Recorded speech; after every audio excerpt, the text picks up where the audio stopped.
We got a new Borderlands 3 hotfix that is live right now, and it actually increases the damage of some awesome weapons, changes classes, and gives a boss a higher chance to drop legendary loot. I will tell you everything you need to know about the hotfix in this video. Would be awesome if you could leave a like on the video as it shows your support, and let's go. So this update will be applied once you play the game with an online connection and stay in the main menu for a little bit. You can easily see if you have the hotfix applied by going to the pause menu, and if you then do not see this pop-up notification that there is a new update available, then you already got it. Otherwise, just hit yes, and then you will go to the main menu and these changes will be applied. A very big change is regarding the new weapon that we could get for the first time last week during the boss week, the Creeping Death TDR shotgun.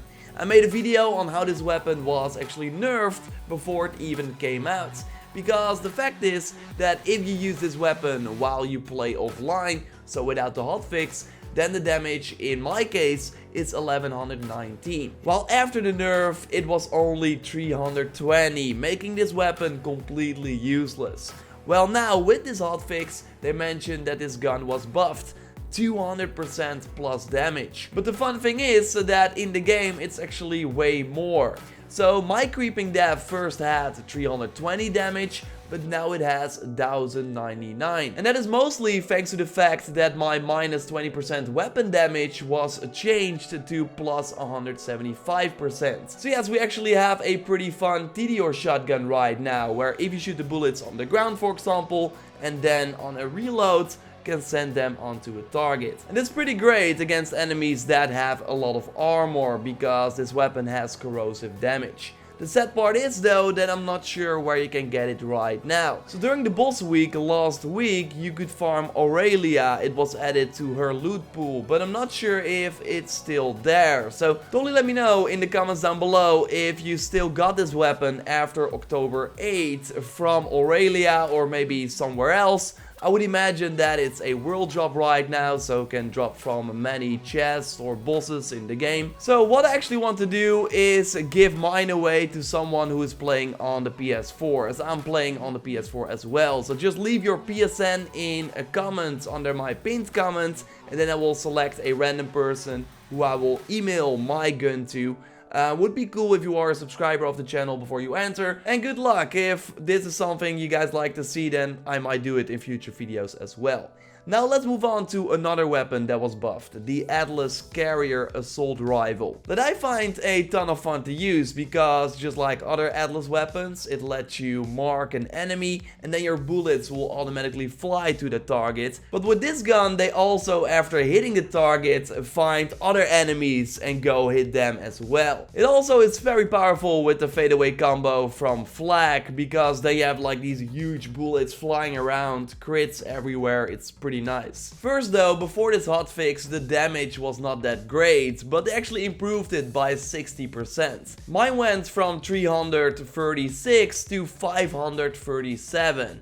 I will now totally be using this weapon more often, and that's what I really like about these changes. Instead of making weapons worse, they now changed other weapons so that you are now willing to try them out and maybe give them a second shot, while they were not really good before. This sadly cannot be applied to the lob shotgun. It also has a pretty big damage increase, but it's still not very reliable, at least on the Mayhem tree. It shoots these huge balls, and they note that the projectile tick damage is now 60% of the base damage, while it was first 20%. And another big change they made is that the projectile speed decelerates faster to increase chances of hitting the same target multiple times. Because that is the thing, when an enemy is caught by one of the bullets, it will take damage for as long as the ball is like hitting it.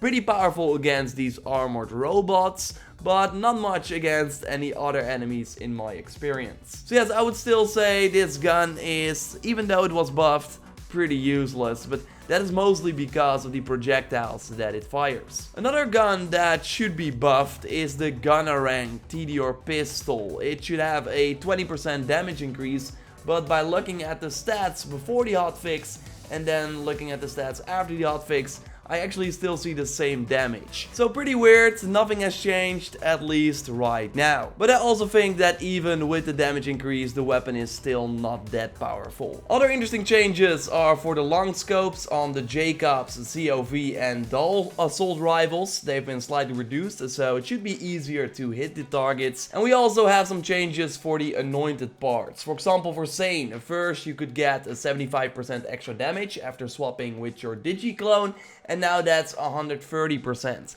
Flag gets 100% increased damage after hitting a target with Rack Attack, while first it was 50%. And overall, the Anointed damage versus Badass's Anointed perk no longer heals the player and now correctly adds bonus damage to Badass enemies. Remember when we could farm the Agonizer boss that you find on Pandora in the Guts of the Carnivora for class mods during the boss week, but then we found out that while it did drop some class mods, the overall drops were pretty bad.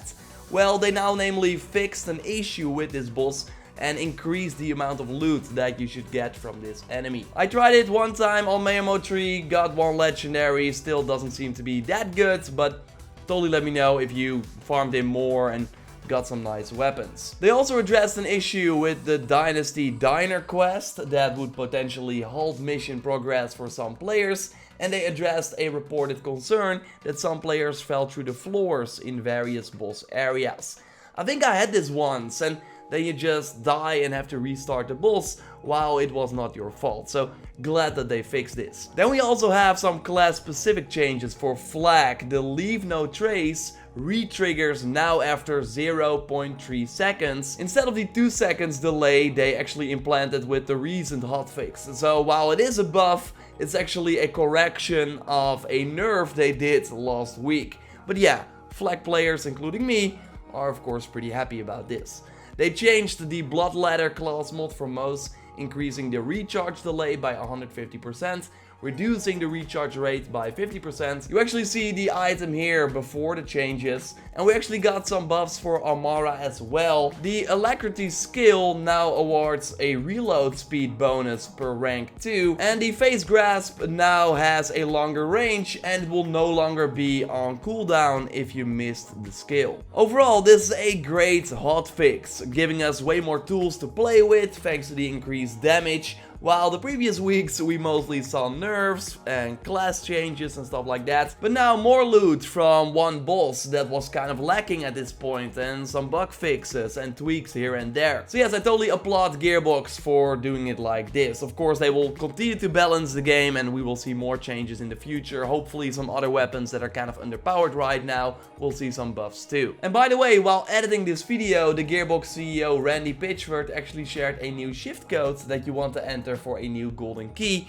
It will be live for at least 18 hours after this video uploads, and you can insert it inside the game via the social menu or the dedicated shift website from Gearbox, and I will leave a link to that website in the video description. If you are on your phone, then you can also click the link in the pinned comment that will lead you to a tweet where you can easily copy the code and insert it in the website, or again you can just type it in the game and have it unlocked there too.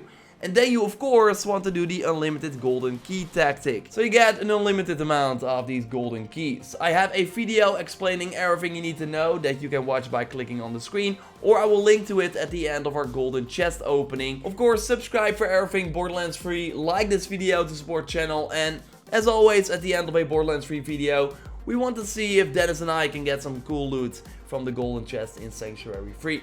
Dennis, why are you pointing that laser at me? Am I? Yes. I'm sorry, this is the new Nighthawking I got from the farm we did yesterday evening. Ah, nice. Didn't know it had a laser pointer, but sorry for being so aggressive. Let's point it at something else. Hopefully it gives me a legend. No, I already see it. No. No luck, no luck. You fought 3 times the charm. Not with these legendaries. Of course, can you shoot the Nighthawk? Like at the yeah, wall of course or I can. Something? Yeah, it's the cryo now. Of course, we made a video with some of the best weapons that we liked, and Nighthawk was also included. And the cool part about it is that I think if it's dark, it goes to incendiary, and normally, like during daytime, it goes to cryo. I think you're right. Yeah. Yeah. So it's cryo now. Yeah. Totally check out that video by clicking on the screen. Subscribe for everything Borderlands 3 if you haven't already. Like the video to support the channel, and we will speak to you next time. Goodbye.